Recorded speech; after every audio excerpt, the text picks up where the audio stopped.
হাতঘড়ির chain আকারে মোবাইলের adapter ও এয়ারপডের ভেতরে লুকিয়ে 910 গ্রাম ওজনের 1,07,00,000 টাকার স্বর্ণ পাচারের চেষ্টা রুখে দিয়েছে শাহ আমানত আন্তর্জাতিক বিমানবন্দরে দায়িত্বরত বিভিন্ন সংস্থার কর্মকর্তারা।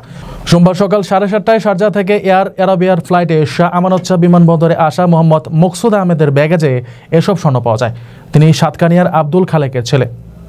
শাহ আমানত আন্তর্জাতিক বিমানবন্দরের জনসংযোগ কর্মকর্তা প্রকৌশলী মোহাম্মদ ইব্রাহিম খলিল জানান, ওই যাত্রী তার সাথে আনা স্বর্ণবারের বিষয়ে কাস্টমসকে ডিক্লেয়ার না করে তার ব্যাগেজ সহ গ্রিন চ্যানেল পার হতে নিচ্ছিলেন।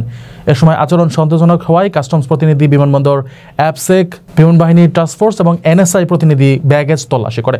পরে তার কাছে লুকানো স্বর্ণ পাওয়া যায়। গোল্ড বারগুলো কালার করে আনায় নিশ্চিত করতে এক্সপার্ট এনে সব প্রক্রিয়া সম্পন্ন করেছে কর্তৃপক্ষ। কোনো ধরনের পূর্ব ঘোষণা ছাড়া চোরাচালানের উদ্দেশ্যে স্বর্ণবার বহন করায় স্বর্ণবারগুলো ডিএম মূল্যে আটক করা হয়। উদ্ধারকৃত স্বর্ণালংকার বিমানবন্দর কাস্টমসের কাছে হস্তান্তর করা হয়েছে।